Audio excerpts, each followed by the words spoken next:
La Jornada Zacatecas TV, un espacio de libertad. Sound Politicón, Sound Politicón.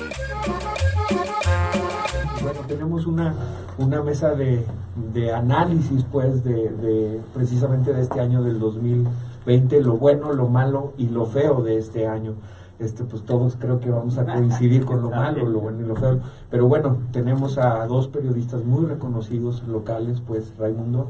Le damos la bienvenida a Irma Mejía. Irma, bienvenida. Todavía me echan ahí los estragos. Y a Carlos Navarrete, bienvenido Carlos, amigo de esta casa editorial La Jornada, y bueno, también del Universal, corresponsal. Sí. Así es. Del Universal, y pues comenzar, ¿ustedes cómo ven la situación del año? ¿Cómo lo calificarían en lo bueno, lo malo y lo feo? Toma aire, Irma, y empezamos por ti, Carlos. Pues nada, yo creo que el 2020 sin duda es el año COVID, es el que nos ha marcado casi como con lo que estaban iniciando, que es esta pandemia que ha azotado a todo el mundo, a México, a Zacatecas. Creo que eso es sin duda lo que nos ha marcado este año. Empezamos el año, digamos, con vislumbrando año electoral, etcétera, etcétera, pero el COVID como pandemia, pues, y como fenómeno que prácticamente movió todas las fibras, sería para mí el fenómeno, el hecho más importante periodísticamente hablando. Incluso también nos modificó, creo yo, periodísticamente hablando, la manera de trabajar, de cómo reportear este tipo de fenómenos, y también la vinculación con la ciencia, cómo ir bajando esta información que se escuchaba en un inicio de la pandemia y que tampoco entendíamos del todo bien, y que ahora pues medianamente entendemos casi todos, de los picos de la pandemia, de los semáforos epidemiológicos, lo de la vacuna, etcétera. Creo que ha sido el tema de la higiene, ¿no? La importancia de una cosa tan sencilla como es lavarse las manos. Sin duda, ese tema también es crucial, y que creo que a todos nos ha quedado claro, a pesar de que podemos tener descuidos y nos podemos infectar. Pero creo que la pandemia ha sido sin duda el hecho más relevante periodísticamente hablando, y que ha tocado prácticamente las fibras de todos los ámbitos, en la política, en la economía, en la sociedad, en todo, pues, sería. Irma. ¿Lo malo? Lo bueno. Bueno, ya ni me saludé, buenas noches. Es que llegué, la verdad, barrida, corriendo, pero me da mucho gusto estar aquí.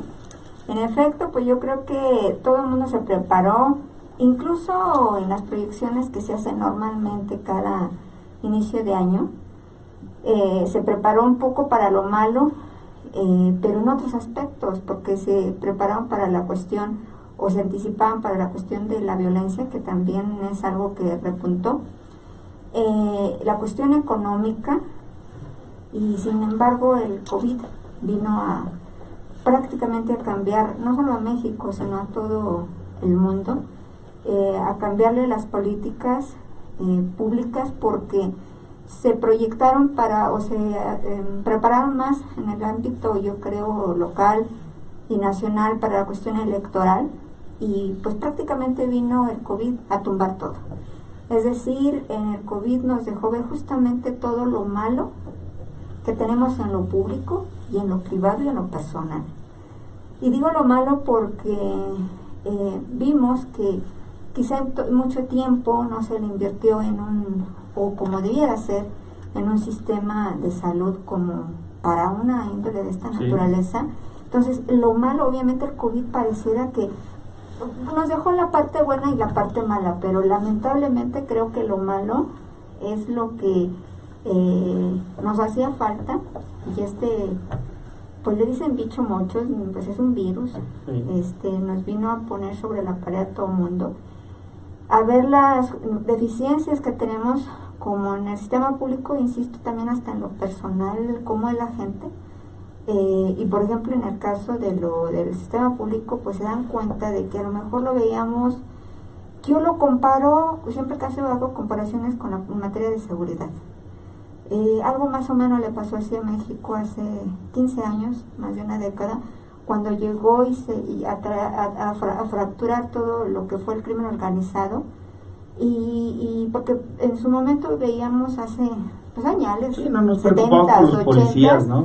veíamos Su al ejército que sí estaban muy preparados, pero nomás lo veíamos, por ejemplo, en los izamientos de bandera y todo eso, y cuando llega el crimen organizado, pues es cuando lo sacan, ¿no?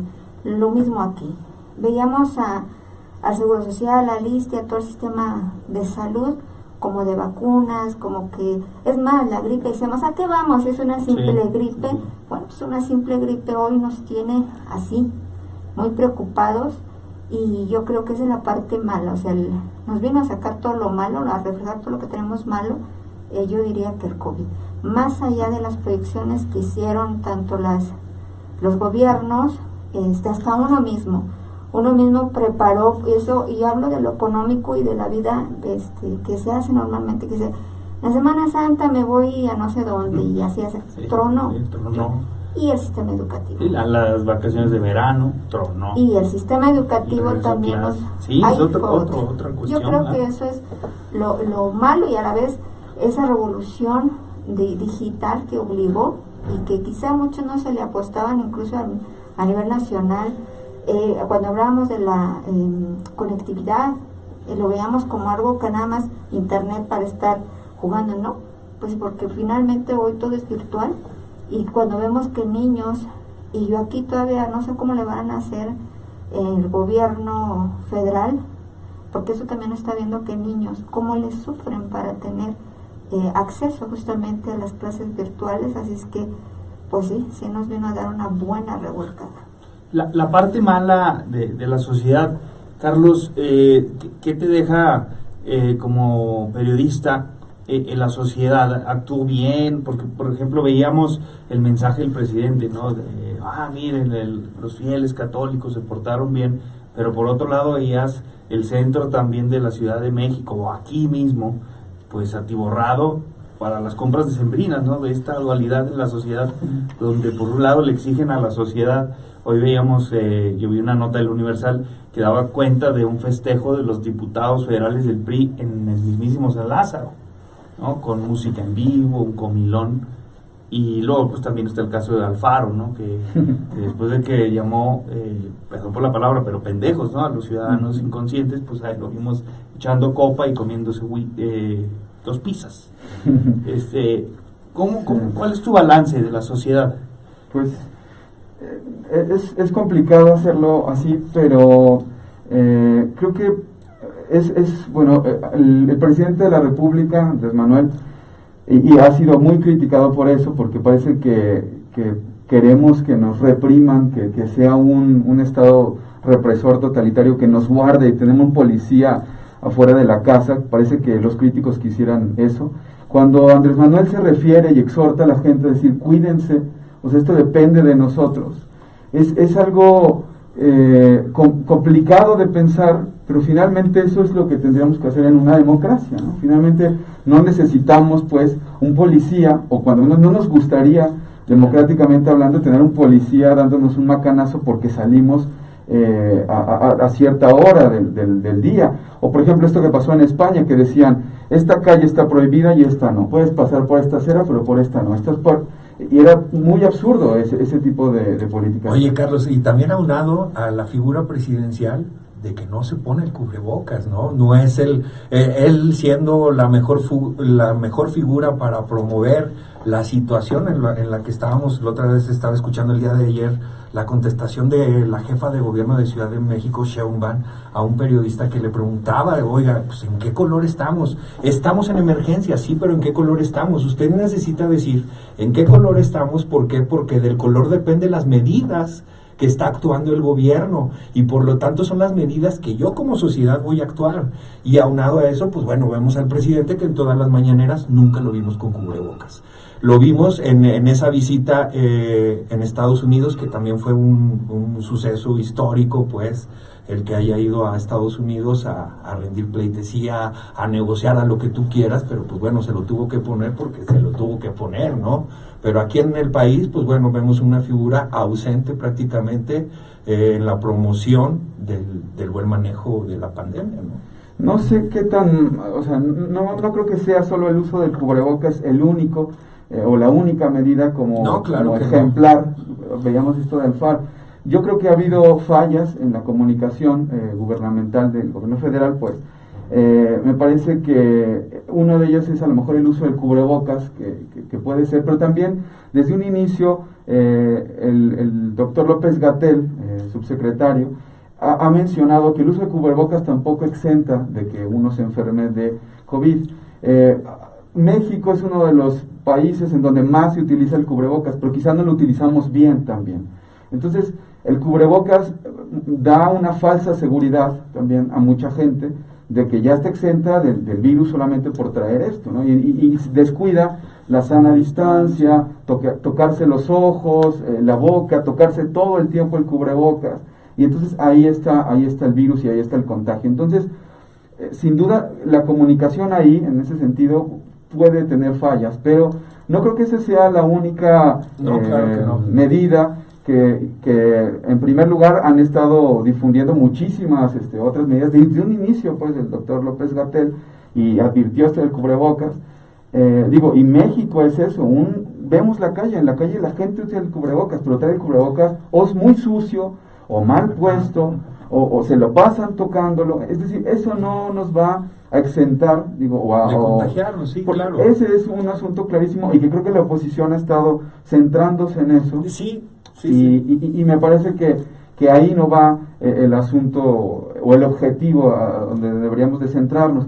Y en cuanto a la pregunta de la sociedad, yo creo que la sociedad sí tenemos que ser responsables y corresponsables en esta pandemia. Creo que no hemos sabido como humanidad responder colectivamente. O sea, lo vemos en los países, cómo sigue funcionando el capital. Las vacunas, ¿cuántas vacunas no hay, no? Está la de Moderna, la de Pfizer, la china, la rusa, 2 rusas. Ayer inició Pfizer, ¿no? O sea, hay muchas vacunas. Es decir, ¿por qué no ha habido un trabajo colectivo mundial ante un problema mundial? Exacto. ¿Por qué los estados no funcionamos así? Los estados-nación, los estados aquí federación también. Exacto. Es decir, me parece que ha habido también eso, una desnudez de nuestras miserias humanas, y en ese sentido también nos vemos ahí a la gente saliendo a comprar en las fiestas, en ese individualismo que caracteriza a esta época en la que estamos viviendo en el mundo. Un individualismo en donde dice, pues, bueno, yo ya me enfermé o yo no me he enfermado y realmente a mí no me importa el otro, sino me importa... Ni siquiera su familiar, ¿no? Yo coincido y difiero. Es decir, ¿en qué coincido? En que en efecto estamos viendo en un individualismo. Y más que diferir, a mí no me gusta estar defendiendo a nadie. O sea, porque yo no estoy de acuerdo en... creo que la cuestión si lo hacemos en un recuento de cuando empezó la pandemia, y más allá de quién tiene o no la razón, quizá el uso del cubreboca, como lo dice el presidente de la República, a lo mejor no es algo que dé la certeza de que no te va a contagiar, pero es lo mismo como si habláramos de cinturón de seguridad. O sea, es como si era, no lo utilices porque nadie te asegura que te vayas. Lo mejor es que manejes bien. Exacto, o sea, utilízalo. Punto. Es algo similar.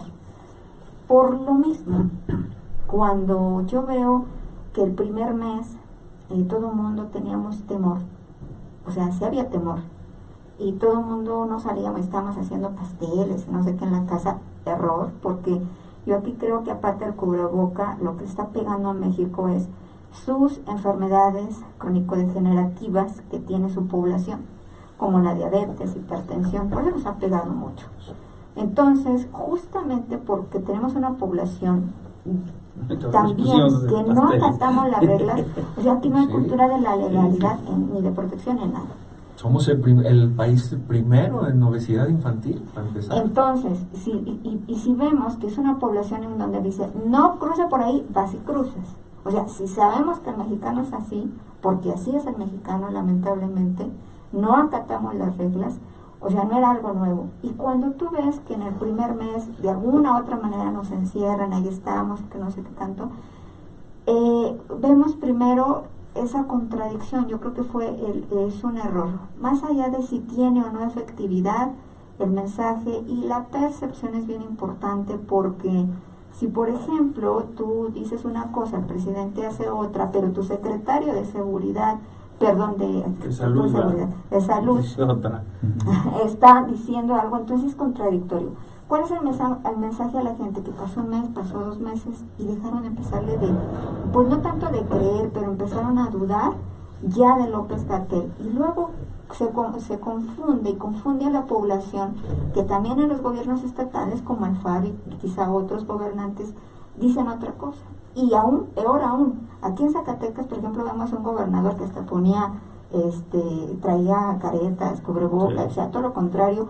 Y luego les dice a los presidentes municipales y otros presidentes municipales, incluso en la zona conurbada, uno se la pasa regando y otro no. O sea, también cuando empieza a ver la gente que en todos Cada quien es distinto, ¿no? Exacto. Yo creo que ese es más allá del cubrebocas, sí tiene, esa es la parte que yo le haría responsable. Porque a al las principio más o autoridades. menos el discurso era no compren cubrebocas porque es para abastecer, o sea que no haya escasez a los médicos, ¿no? Pero ya después, pues ya la maquinaria industrial, ya todo se enfocó, pues vinieron los de China, nos ayudaron, o sea, ya no hubo el problema de escasez. Y nosotros no estuvimos luego en semáforo rojo, porque íbamos 2 meses atrás. Sí. O sea, curiosamente sí nos encerramos en el semáforo amarillo, además nos dijeron que parecíamos una rata, cuando figurábamos Sí, como el cierto. único estado. Y luego cuando estamos en rojo, pues ya habían pasado varios meses y ocurrió el otro fenómeno, o sea, la gente estaba sin trabajo, entonces en el rojo salieron. O sea, Que es otra cosa también, ¿no? Es complicado decirle, quédate en casa, no salgas, pues cuando la mayoría de las personas vive o trabaja en el sector informal, Ajá. que no tiene las prestaciones, que no tiene la garantía de un sueldo, y que también por otro lado veías a los que sí podían quedar en casa, pues en la fiesta, en la playa, y dándole la vida, pues un poco... Y de eso, a eso me refería cuando sí va de la mano la irresponsabilidad, tanto de la gente, porque es verdad, es irresponsabilidad de la gente, como también pues yo diría irresponsabilidad cuando los gobiernos trabajan por su lado y cada quien aplica lo que cree, pero la gente al final de cuentas la confunde y perdió la confianza en las autoridades federales, estatales y hasta en las municipales. Sí. Que también refleja como ustedes dicen, cierta mezquindad, ¿no? de nuestra clase política, en el sentido de que ni en esta lucha, bueno, dicen algunos, ¿no? Es cuando haces una economía de guerra, una estrategia de guerra, que es la que estamos haciendo contra un virus como el coronavirus, que se cierran filas, ¿no? Es, a ver, pues será lo que sea, pero vamos a hacer lo que dicen las autoridades. Ajá. Y ¿no? Vienen en plena crisis sanitaria el bloque federalista, ¿no? Donde, Fíjate que, y ahora también están con el tema de las vacunas, ¿no? Que quieren ellos vacunar. Fíjate que tan grande es el hecho de que, como dice efectivamente Irma Mejía, el hecho de que vino a exhibir en todos los niveles y de todos los colores, ¿no? y de todos los colores y de todos los países del mundo esta situación.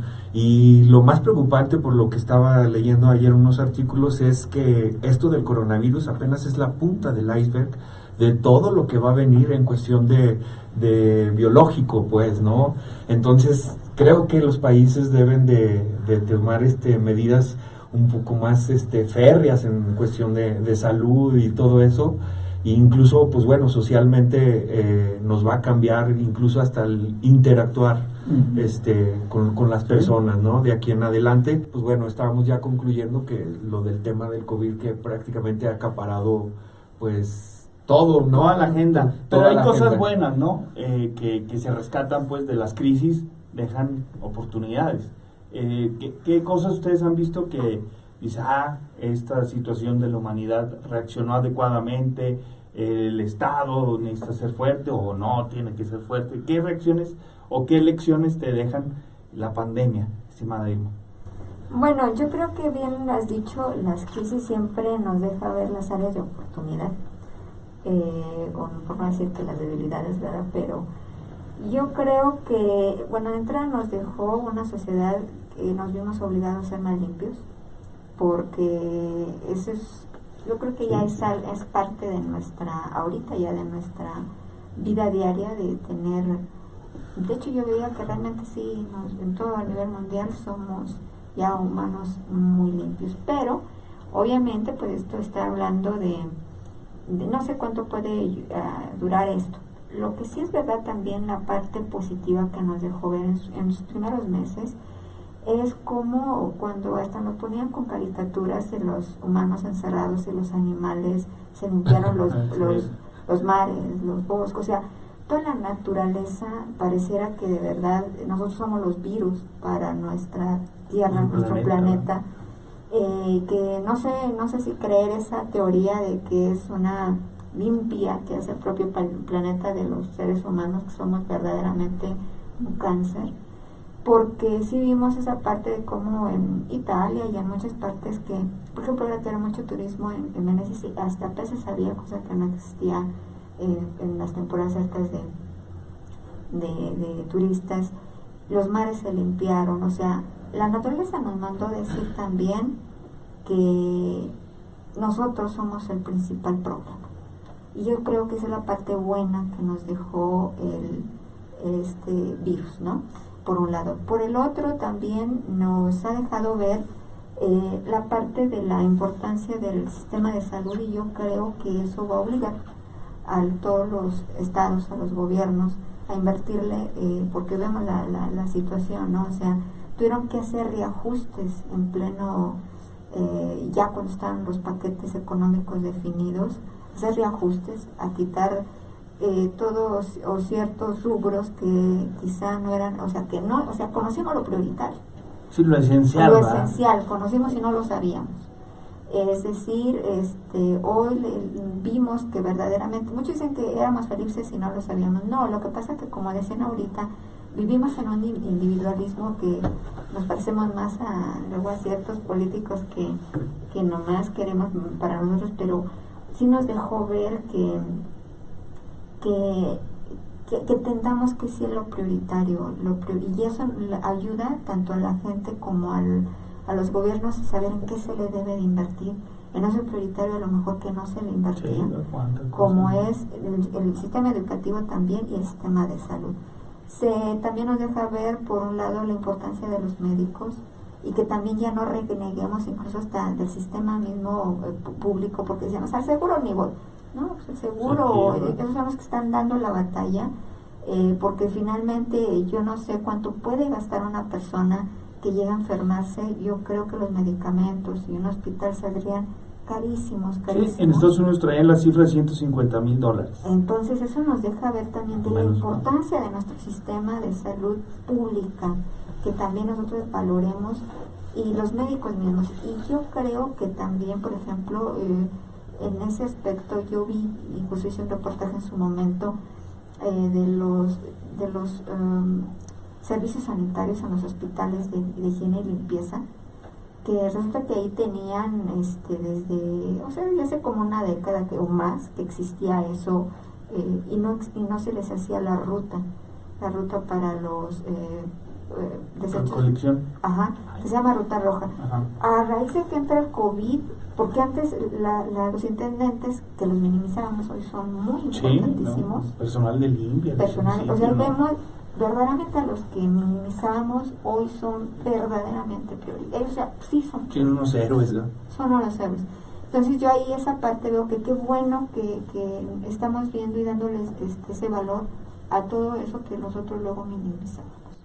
Carlos, ¿tú qué saldo positivo o qué experiencias? Yo también coincido, y creo que deberíamos coincidir todos en esta mesa, y lo hemos hecho a lo largo de esta tarde-noche, que es que los estados, en este achicamiento que habían tenido en las últimas décadas, con esta ola neoliberal, que el estado tiene que replegarse, que el estado tiene que manifestarse menos en la economía y en el actuar de la sociedad, creo que esto ha revelado que los estados-nación son indispensables, y que cada vez tienen que justamente tomar más riendas en los problemas públicos. Entonces lo veíamos en educación, por ejemplo, que mencionaba Irma en un inicio, lo vimos en salud, en seguridad, etcétera. Estamos viendo que el Estado como ente de gobierno también es indispensable que se fortalezca. Entonces creo que esa es una cosa positiva, que en el mundo estemos viendo lo necesario y lo indispensable de lo público antes que lo privado, porque sin duda lo público es lo que es quien ha estado dando la cara finalmente, y tratando de sacar el problema, el marrón, como dirían. Claro, está lo privado, que ya decía yo, con lo de las vacunas y demás, que también es yo creo que un reflejo de este mundo que no puede trabajar en comunidad, en colectividad, o sea, porque realmente es un problema global, que no depende, o que no solamente está en Italia. Hay más muertos en Europa, sí, pero también los hay en España, también los hay en Suecia, también en Finlandia, en México, en el Brasil. Entonces, creo que eso es lo que nos da como positivo, una especie de lección de cómo debemos de trabajar colectivamente, globalmente, y de cómo los estados-nación son indispensables en prácticamente todas las problemáticas que aquejan al ciudadano en la polis, por decirlo así. Y pasando a lo feo, platicamos pues fuera del aire, que estaba el tema de seguridad, ¿no? Este caso que cimbró a la opinión pública en Zacatecas, el de la niña en Fresnillo, ¿no? Sofía, si no mal recuerdo, que es reflejo pues de que continuamos en una crisis de seguridad, que muchos pensábamos que como si iban a estar resguardados o a algún punto menos movilizados, pues iba a bajar el índice, y pues sigue la violencia, cuando menos en Zacatecas es preocupante, ¿no, Irma? Bueno, sí, yo creo que incluso hasta desafiante, porque yo recuerdo que en plena pandemia, que fue por ahí que empezaron aquí a oficializarse a nivel nacional y aquí también a Cacala en marzo, en abril, creo que fue en abril, me sorprendía la llegada por Valparaíso de un grupo delincuencial abiertamente declarado en camionetas, o sea, visibles. Entonces, que ahí decían, los únicos que no se le temen miedo y no se quedaron en casa fueron ellos. O sea, esto nos habla justamente de que en efecto, o sea, la delincuencia organizada, que es lo que de alguna u otra manera también está muy fracturada y muy fragmentada, pareciera que también, o sea, a ellos les vale sombrío, porque también a quienes mandan, a todos los que vemos o lo que se hacen visibles, pues son su carne de cañón. Entonces lo que yo creo es que a marzo, ¿cuántos meses van? Como unos 7, 8 meses, ya estamos viendo los resultados de esas entradas a Zacatecas, de esas también malas alianzas que hay entre los cárteles para sin territorio no hay delincuencia organizada, entonces están peleando territorio.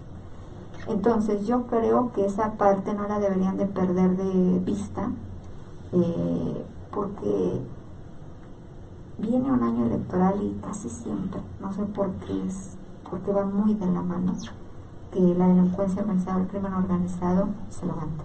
O sea, pareciera que es por eso las hipótesis que a río revuelto es cuando ellos también empiezan a atemorizar, porque empiezan a presionar porque ellos también tienen intereses.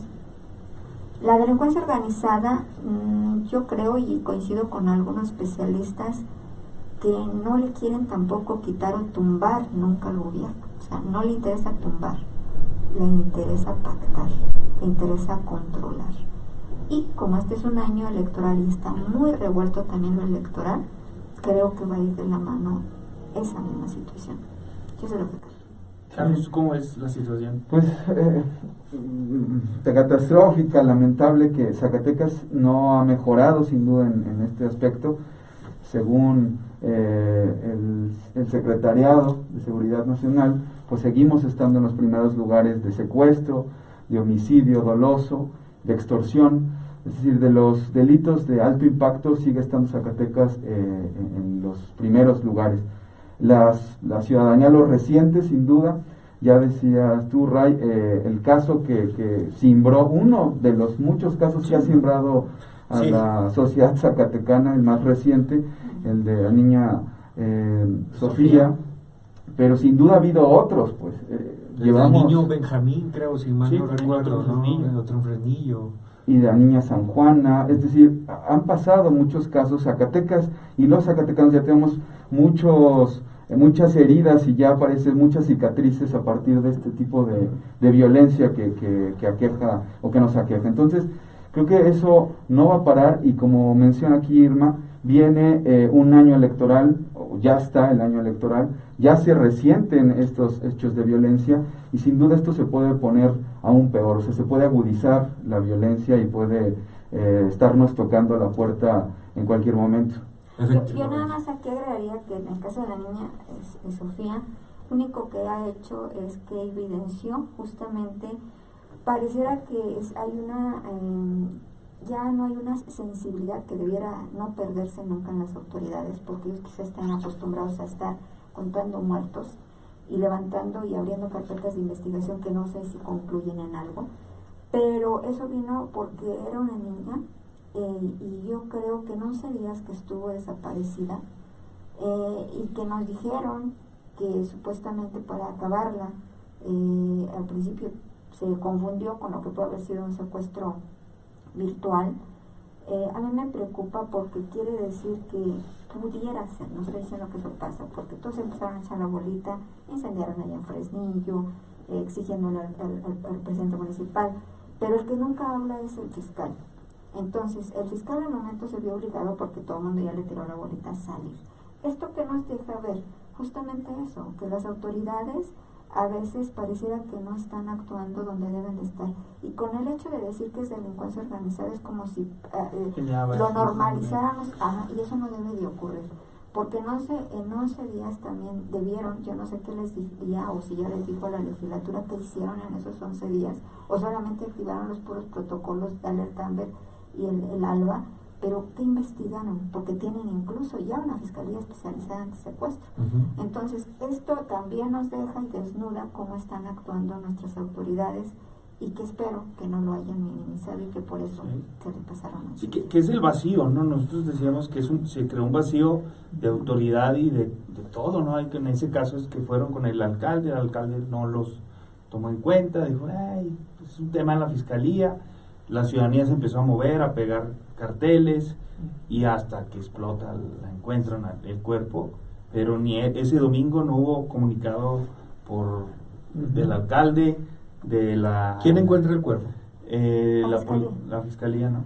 Sí, pero no hubo un comunicado, pues, ¿no? O sea, sí, no puede haber... El secretario general en plena crisis, el secretario del gobierno no salió, el gobernador no salió, el alcalde no salió. Yo creo que aquí lo que más matizó precisamente lo de Sofía fue el hecho de la niña. A final de cuentas, pues fue la fiscalía quien encuentra el cuerpo. O sea, si hablamos de si actuó o no, pues sí actuó, porque a final de cuentas la encontró a los 11 días, ¿no? Pero por un reporte. Del secuestro. Por eso, por un reporte, pero actuó, ¿no? Actuó la fiscalía. No. ¿Quién encontró el cuerpo? No, porque le hablaron, Carlos, oiga, señor, aquí hay un cuerpo. Ok, entonces esa es mi pregunta, ¿quién encuentra el cuerpo? Lo que pasa que en esa cuestión de cuando hay el reporte y si llega la primera autoridad, que en este caso fue la ministerial, ellos son los únicos que llevan, tienen que ir. Bueno, no tanto que ir, pero ellos van, y de hecho cuando uno, pero bueno, en mi caso yo preguntaba y me decía, no, es que el respondiente lo llevó la fiscalía.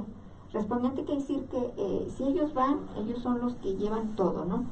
Aquí yo creo, insisto, si actuó o no actuó no lo sabemos, y no se nos ha dicho qué hicieron en esos 11 días.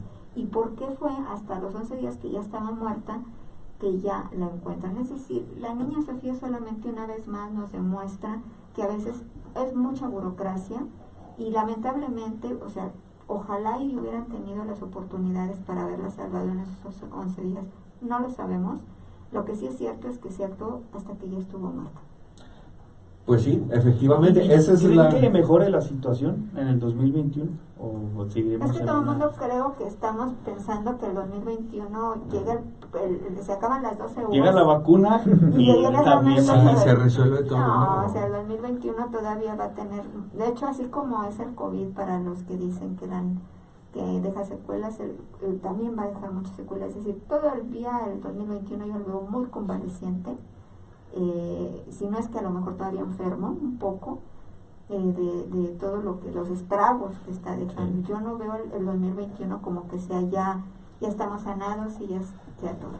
Sí, no, es muy complejo, pero bueno, no quisiera cerrar el programa, todavía tenemos poquito tiempo, sin antes tocar el tema político, pues local, sobre todo por esto que está sucediendo tanto en Morena, al interior de Morena, como esta supuesta alianza del PAN, PRI, PRD, para elegir a sus candidatos. ¿Qué opinión les merece para ustedes, Tocayo? Tocayo, ¿qué opinión te merece todo este proceso? ¿Qué le apuestas? ¿A quién no le apuestas? ¿Quién sale o quién no sale? No, yo no le apuesto a nadie. No es parte de mi chamba esa, digámoslo así. Pero yo veo más bien esto como normal. O sea, es una especie de reacomodo natural de las fuerzas que se están dando, por ejemplo, ahorita en la alianza que vemos PRI, PRD, PAN, que ya habían anunciado públicamente y ahora aparece con estos últimos trascendidos en redes sociales de que tambalea esa posibilidad de coalición. ¿Por qué podría tambalear? Porque el PRI no se pone de acuerdo, unos apoyan a Claudio, otros a Adolfo Bonilla, pero creo que esos son, digamos, los amagos naturales previos a la elección de un candidato. En Morena me parece algo, creo que un poco más complicado, porque Morena finalmente es un movimiento que sigue siendo un movimiento de base, que tiene mucha gente por años trabajando por llevar a Andrés Manuel a la presidencia, y que también sigue creyendo en un proyecto 100% obradorista y que pelean porque ese proyecto realmente se materialice. Entonces, ahí me parece que es una correlación de fuerzas diferente a la de la alianza. Pero en algo coincide, ¿no? En la falta de democracia interna. O sea, es decir, Morena no está contemplando a sus militantes, ni el PRI, ni nadie. O sea, simplemente aquí es de parece como que es un acuerdo popular, ¿no? Aquí es de hasta ahorita, como se acuerdan en el C Nacional, y el PRI está hablando con Alitos y oye, pero ¿te acuerdas cuando esa oposición decía que, ay, no, es que dicen que somos el viejo PRI? Es el viejo PRI lo que está sucediendo en Morena. Eso práctica es el PRI. Esa militancia por la cual tú estás diciendo que llevó Andrés Manuel históricamente por todos los años para que llegara a la presidencia, prácticamente le está dando la espalda en estos momentos para elegir a sus candidatos. Y en el caso de Morena, pues es que yo podría decir que Morena no tiene realmente una estructura consolidada y se está colgando de la estructura del gobierno federal de los servidores de la nación, porque como Morena tal que pueda yo decir que está fuerte o definida aún no, pero sí va a ser muy importante aquí sí los perfiles de los candidatos. Yo creo que aquí en lo que es Morena tiene que ver mucho la cuestión de perfiles candidatos y sobre todo ver cómo se prestan, porque aquí también están muy divididos, aquí en Zacatecas como a nivel nacional, el mismo Morena. Oye, Irma, ¿crees que suceda dentro del PRI con esta estrategia o democratización para elegir al candidato? ¿Crees que sí exista un fenómeno como en el 98, un monrealazo que haga Fito un monrealazo? No creo en ninguno de los dos casos, es decir, aunque insisto que el PRI y todo eso le apuesta más a sus estructuras, o sea, dentro de todo a veces son disciplinados, no digo que al 100% todos, no creo que vaya a ocurrir eso, pero quién sabe. Camarada. No, es solamente dar el escenario, ¿no? Es El Economista da a conocer hoy una encuesta bastante interesante. Recordar que El Economista, su casa encuestadora, ha sido una de las más serias, la que más cercana y menos estuvo dentro del margen de error en el resultado, también la del Universal, y han dado pues un escenario complicado, ¿no? Para la alianza PRI, PAN, PRD. En Zacatecas le pone 26% ya juntos, y Morena 34%, que lo acerca, ¿no? Si nos vamos a los datos de enero-febrero, sí cae, pues. Mira, porque bastante. si nos vamos por el tema de partidos solamente, Morena trae el 34%, el PRI 19%, el PAN el 7%, el PRD el 1%, otros el 9%.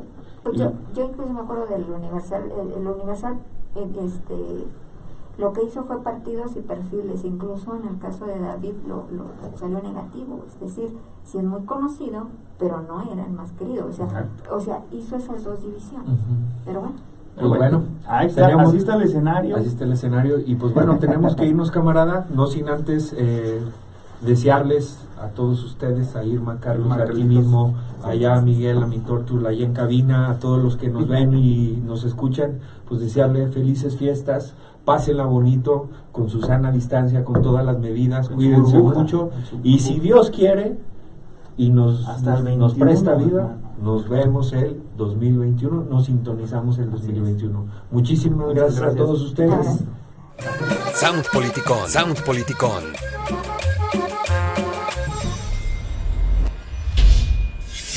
La Jornada Zacatecas TV, un espacio de libertad.